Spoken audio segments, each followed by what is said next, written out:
Car जय जय राम जय सिया राम। मेरे प्यारे सभी दर्शकों, आज की इस वीडियो में एक बांझ औरत की मैं जबरदस्त कहानी लेकर के आया हूँ कि एक औरत जिसके शादी के लगभग जो पूरे के पूरे 15 से 20 साल हो जाते हैं, लेकिन उस औरत के कोई जो संतान नहीं होती है।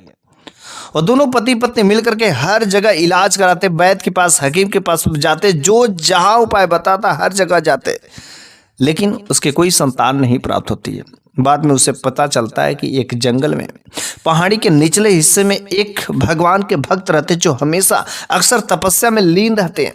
किसी ने उसे कहा कि यदि आप लोग वहां पर पहुंच जाए, अगर उन साधु बाबा ने, उस भक्त ने अगर आपके लिए प्रार्थना कर दी, भगवान के से अगर आपके लिए विनती कर दी, तो अवश्य आपको संतान तो मिलेंगे ही मिलेंगे।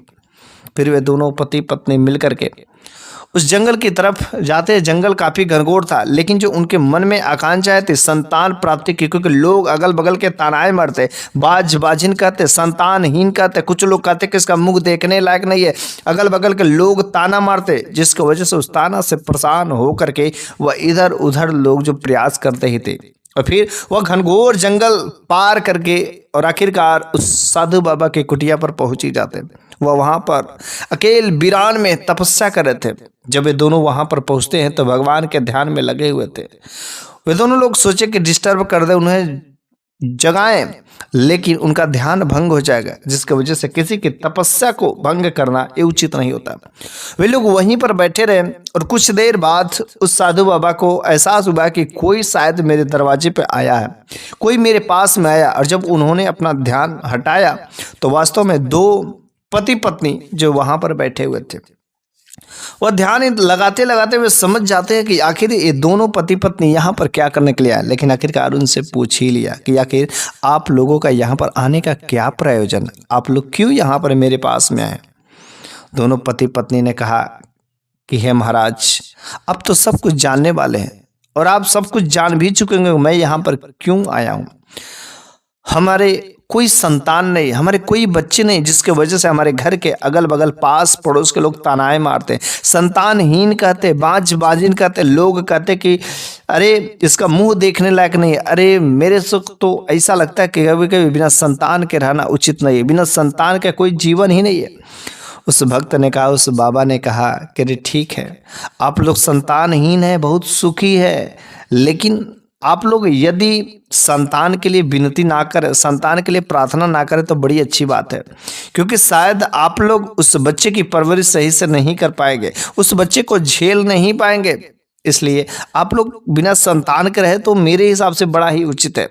लेकिन वह जो है औरत उस बाबा से जिद कर पड़ी, अरे चाहे ठीक है, उस बच्चे को संभालना मेरी जिम्मेदारी है बाबा जी, मैं आपसे कभी कोई शिकायत नहीं करूंगी, लेकिन बस मेरे को किसी भी तरीके से अपने भगवान से बस एक बार जो प्रार्थना कर दीजिए ताकि मेरी गोद भर जाए, मेरी एक संतान हो जाए। क्योंकि संतान की लालसा तो सभी को रहती है और हमें भी है, संतान जो वंश को चलाने के लिए होते हैं। लेकिन बाबा जी एक बार बस मेरे लिए भगवान से प्रार्थना कर दीजिए। उन्होंने कहा है तो संतान देना और ना देना ये तो सब ऊपर वाले की ही कृपा है। लेकिन वैसे चलिए, जब आप लोग इतना जिद पर आ ही गए हैं तो हम आपके लिए भगवान से प्रार्थना करते हैं और आपकी गोद अवश्य ही भर जाएगी। फिर उस साधु बाबा ने ध्यान लगाया और भगवान से प्रार्थना किया इसका गोद भरने के लिए, और कुछ जो है दिया खाने के लिए, और वो खा करके जो वे लोग अपने अपने घर पर चले जाते हैं। और ठीक जो है कुछ दिनों बाद वो गर्भवती हो जाती है, और गर्भवती होने के बाद उसे खूबसूरत एक सुंदर सा पुत्र प्राप्त होता है। अब दोनों पति पत्नी के शादी के 20 साल हो गए, तो 20 साल के बाद जब उसे संतान होते हैं तो उसके खुशी का जो है ठिकाना नहीं रहता। अगल बगल लोगों में मिठाइयाँ बंटती, अरे मेरे घर पुत्र पैदा हुआ, पुत्र आया, पुत्र है, पुत्र है, हर तरफ खुशी का माहौल उसके घर में छा जाता है। लेकिन वे दोनों पति पत्नी उस पुत्र को इतना लाड़ प्यार करते थे, इतना जान मन करते थे। जैसे जैसे वह लड़का बड़ा हुआ, वह पुत्र बड़ा हुआ, वैसे वैसे वह जिद्दी होता जाता था, और वह अगल बगल खेलना कूदना सब कुछ ठीक था। जो चीज़ें वह ज़रूरतें था सारे के सारे वह चीज़ें लोग देते थे। लेकिन वह लड़का जैसे जैसे बड़ा होता गया वह जिद्दी होता गया। वह माँ की बातों को नहीं मानता था, पिता की बातों को नहीं मानता था, और नहीं तो अगल बगल किसी छोटे से बच्चे को मार करके चला आता था। किसी को ढेला चला के मारता, किसी को पत्थर से मार देता, किसी का खिड़की तोड़ देता, किसी का कुछ कर देता। जैसे जैसे वह बड़ा होता गया उसकी शरारतों की सीमा बढ़ती गई। अगल बगल के लोगों के घर से शिकायतों पर शिकायत आना शुरू हो गया। अब तो वह माँ जो अपने बच्चे से बिल्कुल ही परेशान हो गई।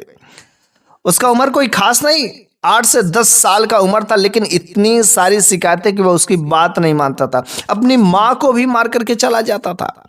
अब तो वह माँ अपने बेटे से परेशान हो गई थी। अरे तू मेरी बात क्यों नहीं मानता? अरे मैंने तेरे लिए क्या नहीं किया? वह कहता कि तेरे लिए मेरे को क्यों मांगा, मेरे लिए क्यों इतना प्रार्थना की, मेरे क्यों क्या यहाँ पर धरती पर लाई है? अरे तू ही तो मांगी है, तब तू ही तो सजा भोगी कि मेरे को जो करना है करने दो माँ। बेचारी वह अपने माँ जो है अपने उस बेटे से इतना लाड़ प्यार दुलार करती थी कि वह उसे मारना नहीं चाहती थी, क्योंकि उसका तो बेटा था ना। वह बेटा भले ही उसे मार देता था, पापा को भी कभी कभी पत्थर चला के मार देता था, लेकिन लाड़ प्यार वाला था, उन्होंने कभी हाथ नहीं उठाया।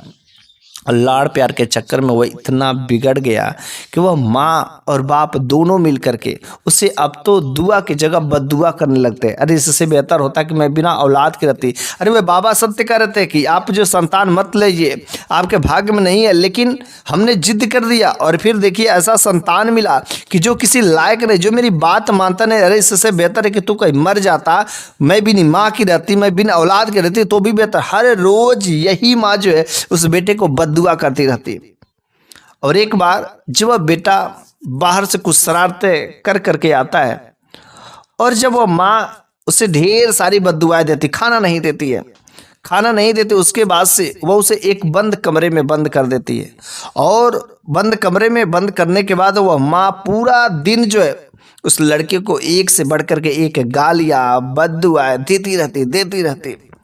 बेचारा वह लड़का उस कमरे में चुपचाप सब कुछ सुन रहा था।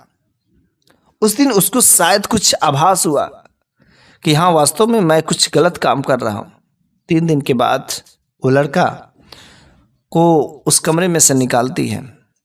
हालांकि वो खाना देती थी, और खाना देने के बाद, पानी देने के बाद फिर से उसको कमरे में बांध करके बंद कर देती। वो सोचती थी कि अब सुधर जाएगा, लेकिन कुछ देर शांत रहा, फिर से 1-2 दिन के बाद फिर से वही शरारतें शुरू हो गई। धीरे धीरे वह लड़का 15 से 16 साल की उम्र की हो जाती। वह लड़का काफ़ी बड़ा हो जाता है। अब तो वह लड़का और भी ज़्यादा वो हाथ से निकल चुका था। 1% भी माँ और बाप का बातों को नहीं मानता था। वह माँ जो है अपने बेटे को बोलते बोलते जो थक चुकी थी, बद्दुआएं तो देती ही देती थी। इससे अच्छा मैं बिना औलाद के रहती। अरे तू यहाँ पर क्यों है? अरे तू कहीं डूब क्यों नहीं जाता? तू कहीं जाकर के मर क्यों नहीं जाता? अरे तू यहाँ पर क्यों आया? तू मेरे जीवन में आकर के मेरा जीवन परेशान कर दिया। ऐसे कई तरीके से वह बातें किया करती थी। एक बार उस माँ की बातें उसको दिल को लग जाती है, और वह गुस्सा करके कहता कि लो आज मैं हमेशा के लिए जा रहा हूँ, मर जाऊंगा, कहीं खत्म हो जाऊंगा, अब मैं दोबारा नहीं हूँगा। वह माँ एक बार भी उस बेटे को रोकती नहीं है, क्योंकि वह माँ उस बेटे से इतना परेशान हो चुकी थी, थक चुकी थी कि जिसका कोई लिमिट नहीं है। अब वह बेटा घर से निकल जाता है, और जब जाता है तो उसे कुछ दूर पर ये जाता है, काफ़ी उदास रहता है। तब तक जो है एक साधु महात्मा जो है उस लड़की को देखते तो काफ़ी चेहरा उतरा हुआ था, काफ़ी उदास था। उन्होंने उस लड़के से पूछा, बेटा क्या बात है, कहाँ जा रहे हो? लड़के ने कहा कि मैं अपना मंजिल ढूंढने जा रहा हूँ। उसने कहा अरे तुम्हारी मंजिल कहाँ है? उसने कहा मेरे को पता ही नहीं है मेरा मंजिल कहाँ है। और साधु बाबा बहुत पहुँचे हुए बाबा थे, वही जिनकी कृपा से वो लड़का जो इस धरती पर आया था। वह साधु बाबा समझ जाते, पहचान जाते कि ये तो वही लड़का है। उसकी सारे के सारे जो बातों को समझ जाते। उसने कहा कि देखो तुम्हारी मंजिल का जब पता नहीं तो मेरे साथ में चलो, तुम्हारी मंजिल अवश्य ही मिल जाएगी। बस उसे तो कुछ कहीं का रास्ता पता नहीं है। और वह साधु बाबा जंगल के रास्ते ले जाते हैं। 1 दिन बीत जाते हैं, पूरा का पूरा 1 दिन बीत जाते। उस लड़के को भूख प्यास नहीं लगती है, और वह जा कर के एक पेड़ के नीचे जो ठहरते हैं, और वहाँ पर जो विश्राम करते हैं। विश्राम करने के बाद जब उस लड़के की नींद खुलती है तो उसे काफ़ी जोर से भूख लगी थी। तो उसे सामने एक जो पेड़ नज़र आता है कि जिस पर जो काफ़ी मीठे मीठे फल लगे होते, वह सेब का फल था। सेब का पेड़ था। वह जो है जब उन सेवों को देखता है तो उसके मन में लालच आ जाता है खाने का। साधु बाबा ने देखा कि लग रहा है इसको भूख लगा। साधु बाबा ने एक फल को तोड़ा और एक उस सेब के फल को तोड़ करके इस बच्चे को दिया खाने के लिए। वह बच्चा खा करके बड़ा ही संतुष्ट हुआ, बड़ा ही खुश हुआ। ऐसा लगा कि उसका भूख प्यास जो भी थी सब खत्म हो गया। और साधु बाबा ने कहा, देखो बेटा, तुम जो है यहाँ पर इस धरती पर आए हो और ये देखो फल है ना, इस सेब कितना मीठा फल है। जानते हो क्यों मीठा है? क्योंकि यह फल जो है देता है, यह पेड़ दूसरों को छांव देता है, दूसरों को फल देता है। और इसकी जो डाल है झुकी हुई है, अगर इसके डाल झुकी नहीं रहती तो भला मैं इसके फलों को क्या मैं तोड़ पाता? नहीं तोड़ पाता ना। अगर ये नाजुक नहीं रहती तो भला मैं क्या इसको तोड़ पाता? तो भी नहीं तोड़ पाता। बेटा, हमें अपने जीवन में इस पेड़ की तरह अगर झुके रहोगे तो हमें अपने जीवन में बहुत कुछ सीखने को मिलेंगे। हमारा जो फायदा दूसरा कोई उठा सकता है, हमारे जो महत्वता को कोई दूसरा कोई समझेगा, हमारे फल को कोई दूसरा कोई जो समझेगा। लेकिन अगर हमारे में कोई फल ही नहीं लगेगा, हम किसी लायक ही नहीं रहेंगे, तो लोग मेरी परवाह क्यों करेंगे? अब भला देखो, यह सेब का फल है और इस सेब का पेड़ को हम लोग अब कितनी केयर भी करेंगे। और जब तक किस बगीचे का मालिक चाहे जो भी इधर उधर लोग होंगे इसका केयर करते होंगे, कितने लोगों को यह फल देता होगा। इसलिए बेटा, हम लोगों को भी अपने जीवन में इस सेब के पेड़ की तरह होना चाहिए, हमें भी फल देना चाहिए ताकि हम अपने जीवन में कुछ अच्छा कर सकें। तो साधु बाबा के उसके एक एक बातों को उस लड़की के दिमाग में घुस जाता है, प्रवेश कर जाता है और उसे आभास हो जाता है कि मैंने अपने मम्मी पापा के साथ में बहुत ही गलत किया। उसने कहा कि बाबा, आपने मेरा दिमाग ही खोल दिया। मैंने तो अपने मम्मी पापा के साथ में बहुत ही कष्ट दिया, मैंने बहुत ही दुख दिया है और अब मैं नहीं जाऊंगा। लेकिन बाबा, यहाँ पर आने में मेरे को तो बहुत समय लगा। उसने कहा, हाँ, तुम यहाँ पर आए थे तो तुम्हें चिंता, व्याकुल और बहुत ही तनाव में थे, जिसके वजह से तुमको इतना समय लगा। लेकिन अब तुम खुश हो और खुशी से होकर के तुम्हें भूख प्यास नहीं लग रही है, तुम्हारे अंदर जो बदलाव आ गया, अगर अब तुम अपने घर को जाओगे तो बहुत ही जल्दी वापस लौट जाओगे और तुम्हारे अंदर जो भी गलतियां हैं अब सुधार कर लो। किसी को परेशान नहीं करना चाहिए, किसी को दिल नहीं दुखाना चाहिए। अगर किसी का दिल दुखाओगे तो सोचो क्या हालत होगी। हमें अपने अंदर इसी सेब की तरह एक फल जो है पैदा करना है, एक फल फलना है ताकि लोग मेरी फायदा उठा सके, मैं लोगों के काम आ सकूं। वो लड़का को बहुत सारी बातें अच्छी लगती है और वो लड़का कहता है कि बाबा, अब मेरे को घर जाने को मन कर रहा है और मम्मी पापा से माफ़ी मांगने को मन कर रहा है, मैंने बहुत उनका दिल दुखाया। वह बाबा कहते हैं कि ठीक है, रोज मेरे पास ऐसे ही आया करना और मैं तुम्हें एक से बढ़कर के एक ऐसी अच्छी ज्ञान की बातें मैं बताया करूँगा।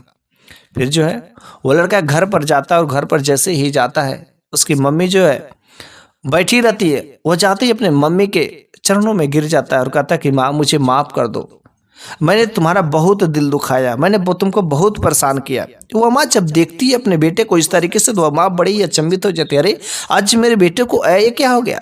ये क्या कोई चाल चल रहा है या इसके अंदर ऐसे बदलाव कैसे हो सकता है? लेकिन माँ तो माँ होती है ना।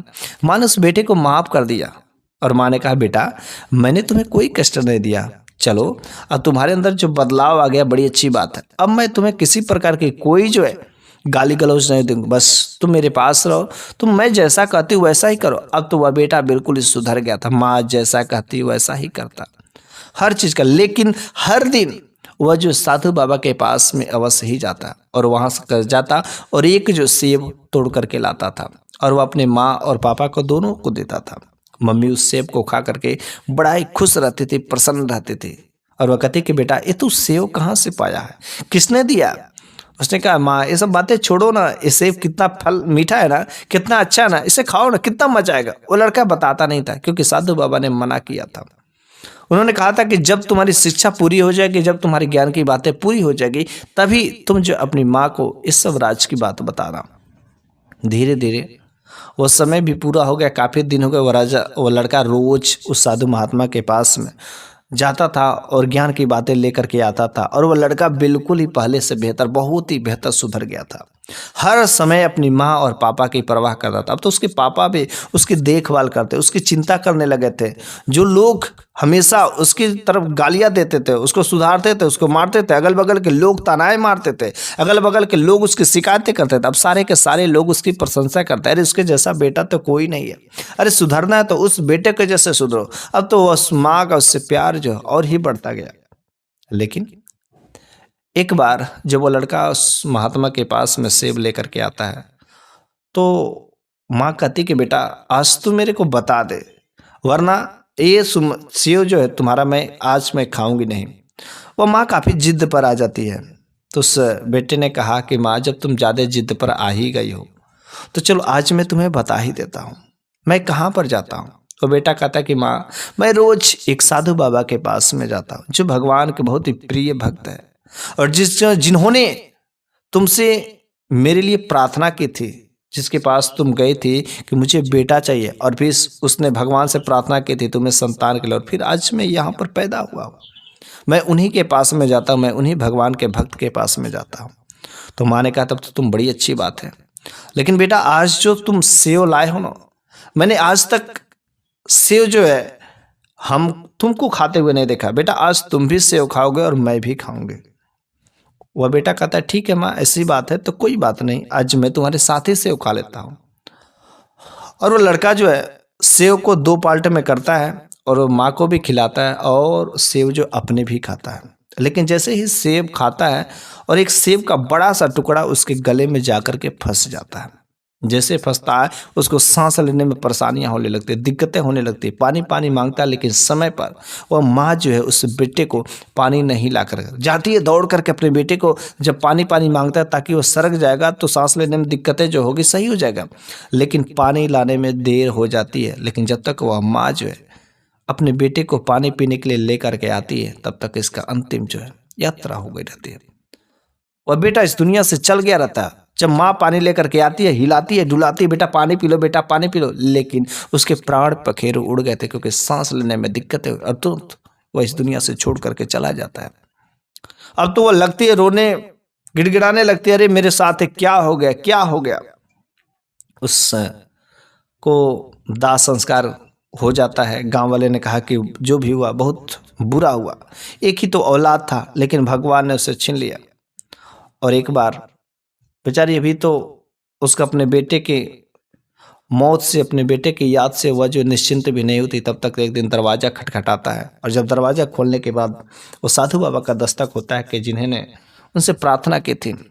तो साधु बाबा ने कहा अरे आप इतनी दुखी क्यों हैं, मैंने तो आपसे कहा ही था कि आप जो है बेटे के लिए बस चिंता मत करिए। लेकिन देखिए जब तक बेटा आपके पास में था तो आपने बेटा का सुख नहीं पाया, और जब बेटा सुधरा, आपका पालन पोषण करने लगा, आपकी बातों को मानने लगा, तब वह बेटा आपको इस दुनिया से छोड़ करके चला गया, आपको ही छोड़ करके चला गया। भला बेटा होने से क्या फायदा। मैं बार बार आपसे कह ही रहा था, ये जानती हैं आपके साथ में ऐसा क्यों है। आपका बेटा आपके साथ में रहता है। जब बेटा शरारतें कर रहा था, लोगों के घर पर जाकर के शिकायतें आ रही थी, तो आप माँ हैं और इसके पिता दोनों लोग मिलकर इसको ढेर सारे बद्दुआएं देते थे।